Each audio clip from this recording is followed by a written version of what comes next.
sudah dibagi siapkan. PowerPoint-nya Pak. Proposalnya belum. Proposalnya belum, baru surat undangan aja Pak. Enggak, belum bisa. Belum. Ini berarti nggak tahu apa ya.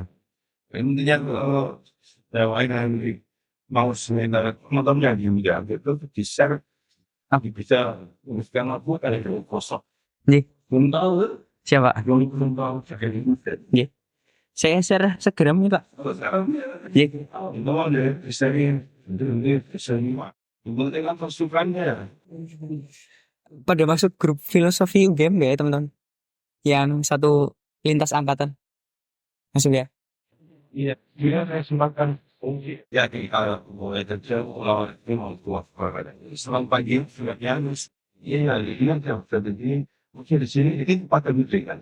Dan data, macam itu anu tentang masih di kampus ya, masih ya pada cukup banyak juga.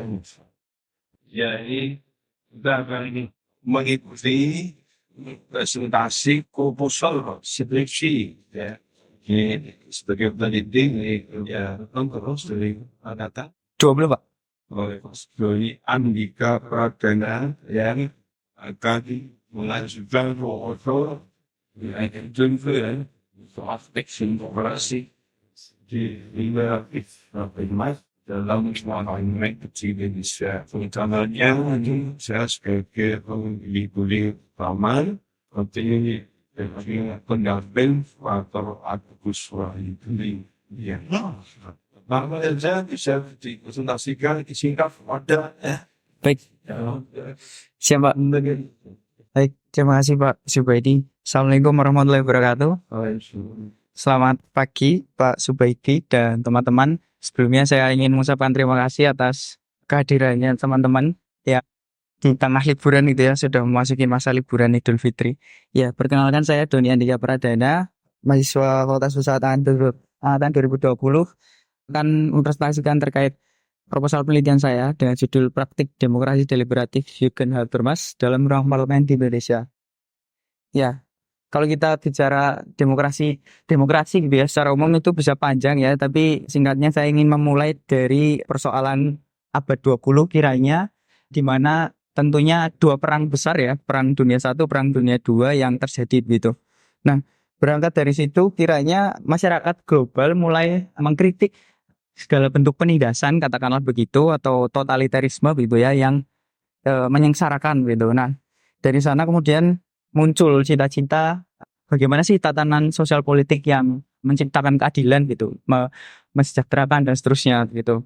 Nah, kemudian kita kontekstualisasikan dengan Indonesia sendiri gitu ya. Kita merdeka di tahun 1945 yang notabene-nya juga merupakan bagian dari negara yang mengalami kolonialisme gitu ya. Dan tentu tidak heran kalau Indonesia juga mencita-citakan demokrasi atau yang disebut sebagai kedaulatan rakyat begitu. Nah, tapi persoalannya kemudian adalah bagaimana praktik demokrasi itu sebenarnya dijalankan gitu. Nah, kita tahu misalnya akhir-akhir ini gitu ya, kondisi aktual orang mulai bicara lagi demokrasi Indonesia mundur, persoalan pilpres dan seterusnya itu ya, yang tentu kita bisa ikuti bersama sebagai publik gitu ya, konsumsi publik begitu. Nah, berangkat dari situ kemudian praktik demokrasi di Indonesia seakan menjadi persoalan yang perennial ya. Perennial itu artinya ya abadi gitu. Dari zaman ke zaman setiap rezim itu selalu dipersoalkan. Dari zaman Soekarno pun demokrasi sudah dipertanyakan gitu. Ketika kemudian berbagai era gitu ya, demokrasi terpimpin, kemudian era rezim Orde Baru dan seterusnya, itu demokrasi selalu dipertanyakan. Praktiknya begitu. Mulai dari adanya korupsi, politik transaksional dan seterusnya gitu ya. Politik dagang sapi itu artinya ya bagi-bagi kekuasaan aja gitu. Belum lagi money politics dan yang terbaru ya tentu pelanggaran etik ya. Nah, kalau mengambil data dari ini penelitian internasional gitu ya, membandingkan indeks demokrasi negara-negara di dunia, dan saya tampilkan di sini di ASEAN sendiri. Untuk tabel ini hanya pemanis Pak di presentasi saya. Kalau untuk di proposal saya hanya mengutip urutannya saja. Indonesia itu di urutan 54 dari 167 negara di dunia dengan indeks demokrasinya gitu. Dan ukurannya itu indeks demokrasi tolak ukurnya macam-macam, mulai dari kebebasan berpendapat, berekspresi dan seterusnya gitu. Nah, kemudian tadi ya kajian teoretik global yang dilakukan oleh lembaga internasional kemudian menyoroti bahwa sebenarnya ya demokrasi itu tidak hanya secara lokal ya atau di negara kita saja yang mengalami stagnasi ataupun tantangan begitu. Dan kesimpulannya adalah faktor globalisasi, pergeseran geopolitik dan seterusnya itu sangat mempengaruhi. Nah, kemudian dalam konteks praktiknya sebenarnya tadi ya seperti saya singgung di awal, demokrasi itu kita bicara ide demokrasi sudah sangat panjang gitu, dari era abad pertengahan bahkan sebelumnya era Yunani kuno gitu ya. Athena bahkan lahirnya filsafat itu sendiri berada di rezim demokrasi itu gitu. Nah, tapi kemudian persoalannya adalah sebenarnya seperti apa gitu seharusnya demokrasi itu berjalan gitu. Karena demokrasi di era sekarang itu lahir dan berevolusi setelah evolusi Prancis tepatnya begitu ya, ketika orang mulai sadar tentang pentingnya hak sipil gitu. Nah, kemudian kritik terhadap demokrasi juga sebenarnya sudah lama dan sudah banyak dilontarkan gitu oleh para filsuf dan pemikir dan seterusnya. Nah, tidak terkecuali juga di era sekarang gitu ya. Saya menemukan sebuah jurnal kiranya yang bisa memvalidasi bahwa sebenarnya wacana tentang demokrasi kiranya sangat banyak gitu. Tapi kita bisa kelompokkan yang masih populer kira-kira ada 5 gitu. Nah, salah satunya adalah yang digagas oleh Habermas sendiri gitu ya, yang disebut sebagai demokrasi deliberatif itu sendiri. Bagaimana konsep demokrasi deliberatif yang dicanangkan Habermas ini yang ingin saya kemudian eksplorasi lebih jauh gitu. Kemudian pentingnya juga pemahaman substansial demokrasi, tapi tidak lepas dari konteks kita ya sebagai negara bangsa, khususnya Indonesia itu seperti apa. Secara implementatif tentu ya dalam praktik politik begitu. Nah, bagaimana sebenarnya mengimplementasikan demokrasi yang dimaksud oleh Habermas konteksnya dalam lembaga parlemen kita, gitu, lembaga legislatif itu. Nah, hipotesis saya adalah bahwa sebenarnya apa yang digagas oleh Habermas, apa yang disebut dengan demokrasi deliberatif itu niscaya berlaku dan bukan tidak mungkin untuk diterapkan di Indonesia gitu. Tapi tentu ini memerlukan kajian lebih lanjut. Nah, oleh karena itu mengapa saya mengangkat topik ini?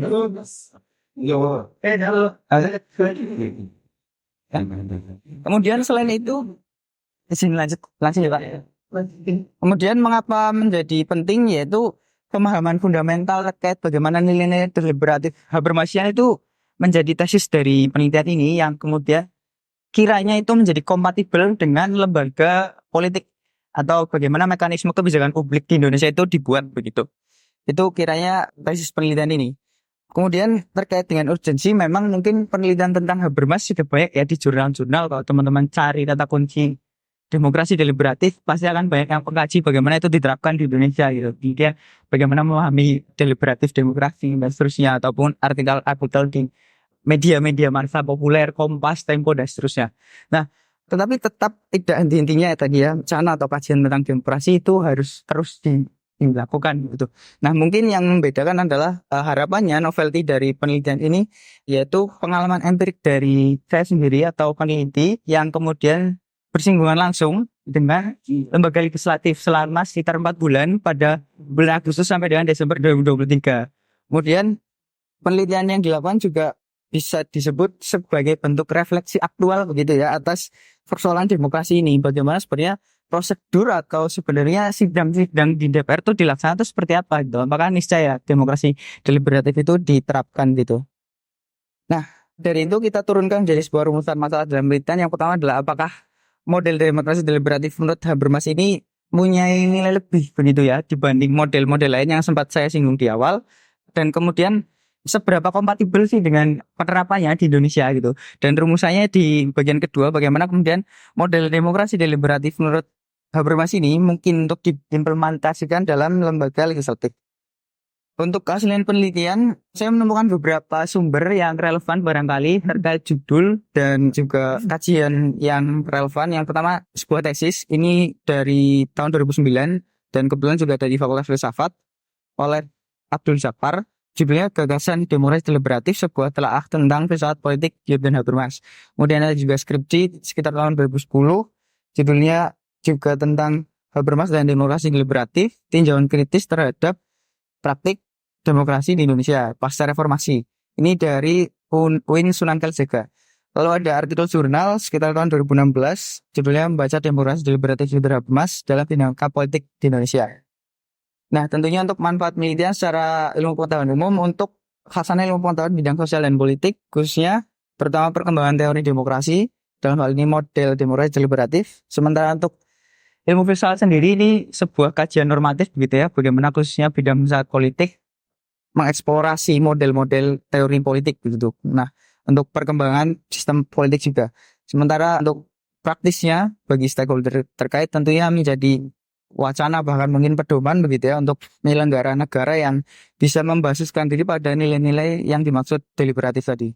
Dan tujuan utamanya ya tadi mengeksplorasi konsep dasar dari demokrasi deliberatif itu sendiri menurut Habermas, model Habermasian, dan signifikansinya mungkin akan disinggung sedikit kenapa kemudian menjadi lebih populer dibanding model-model lain gitu ya kalau teman-teman misalnya membaca tentang demokrasi agonistik atau demokrasi liberal dan seterusnya begitu ya.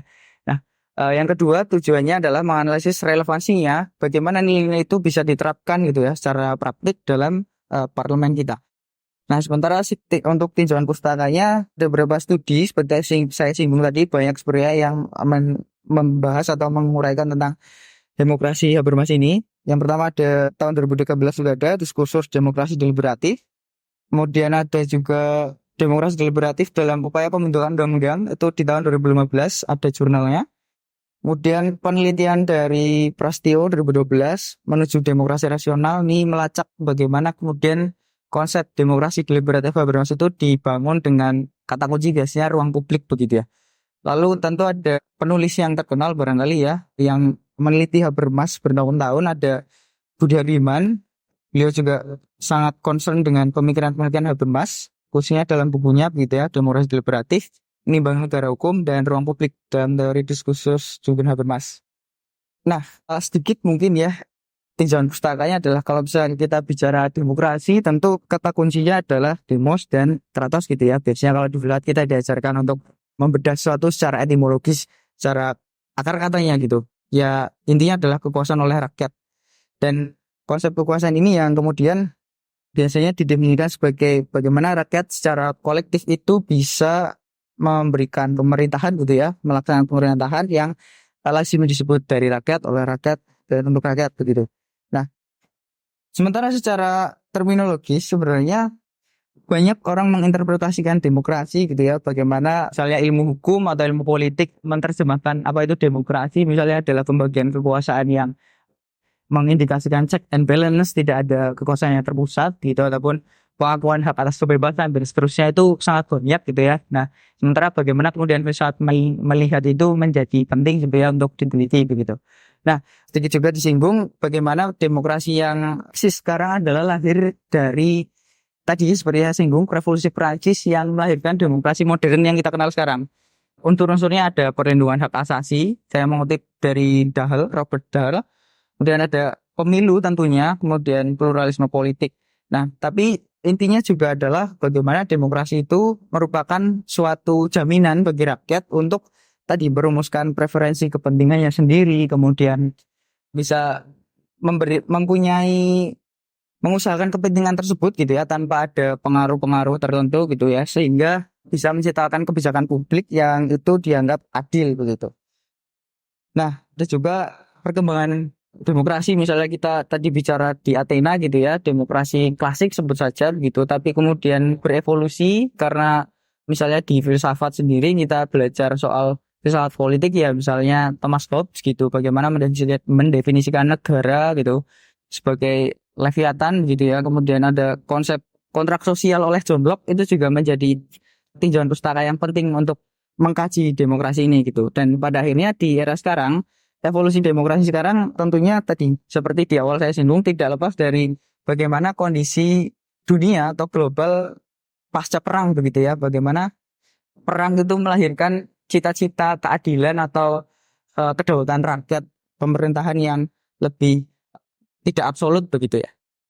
Ya ini mirip saja sama kemudian lah konteksnya bagaimana Habermas kemudian melihat demokrasi itu sebenarnya tertuang di bukunya, kalau terjemahnya Between Fact and Norm, Contribution to a Discourse Theory of Law and Democracy tahun 1996. Tapi kalau bahasa aslinya ya, terbitan aslinya disebut Faktisität und Geltung dalam bahasa Jerman gitu ya, di mana demokrasi Habermas itu dituangkan di sana gitu, demokrasi deliberatif. Nah, kita masuk ke landasan teori misalnya ya.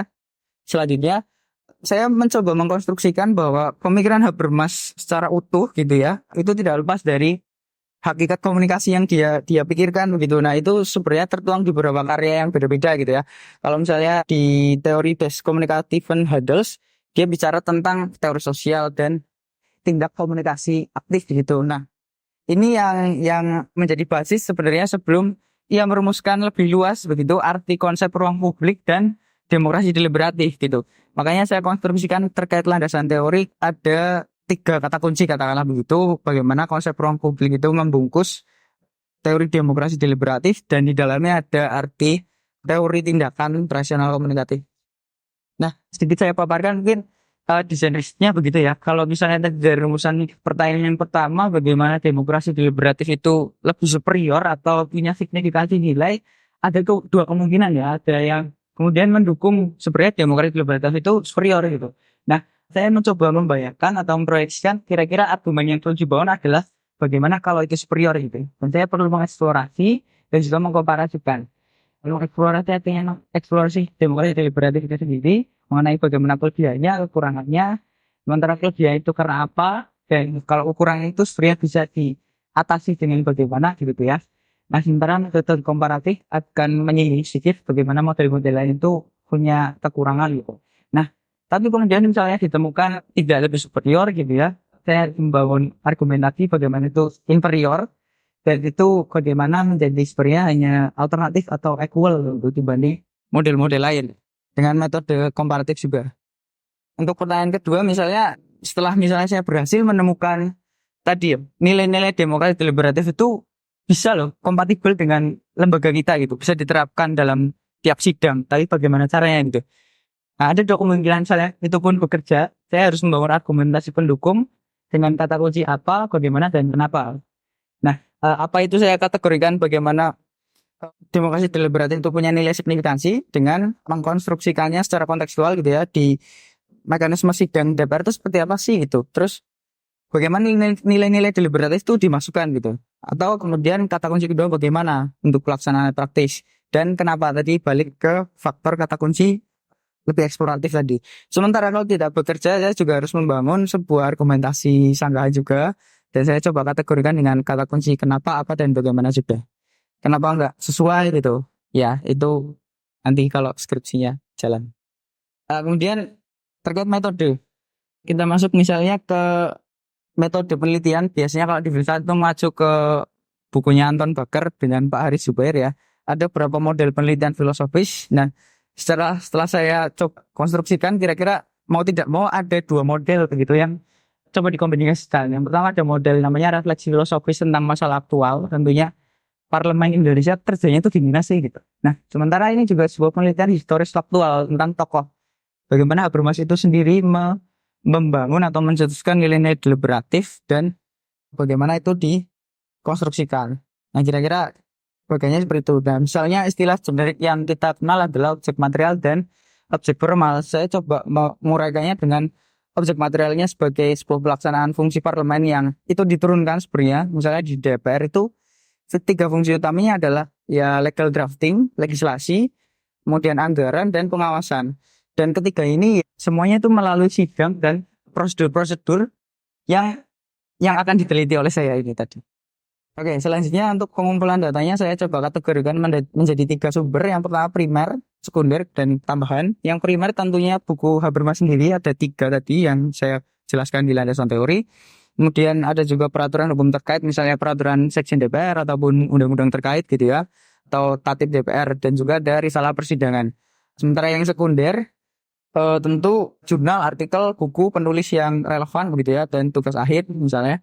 Sementara pustaka tambahan tentu untuk era sekarang gitu ya tidak menutup kemungkinan sebenarnya banyak sumber yang kita bisa dapat dari media sosial, tayangan YouTube itu banyak yang berbobot juga, podcast dan seterusnya.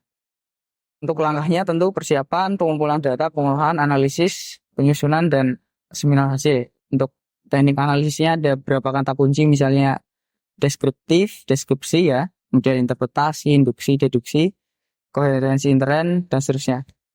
Untuk sistematikanya rencananya ada sekitar 5 bab, yang itu terdiri dari bab 1 untuk pendahuluannya yang ini saya sampaikan sebagai proposal, dan kemudian bab keduanya akan menguraikan tentang pemikiran Habermas itu sendiri, dan bab 3-nya menyinggung bagaimana model deliberatif tadi signifikan ya. Lalu yang keempatnya baru analisis tadi, bagaimana ini bisa kompatibel atau praktis di lingkungan parlemen kita, dan bab 5-nya penutup.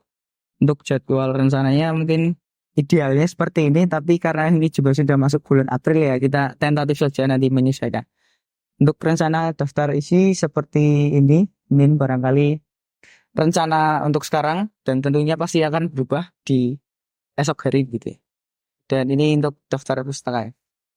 Baik, mungkin sekian yang dapat saya sampaikan. Terima kasih sebelumnya atas perhatian dan kehadirannya. Mohon masukan dan tanggapannya. Terima kasih. Assalamualaikum warahmatullahi wabarakatuh. Waalaikumsalam.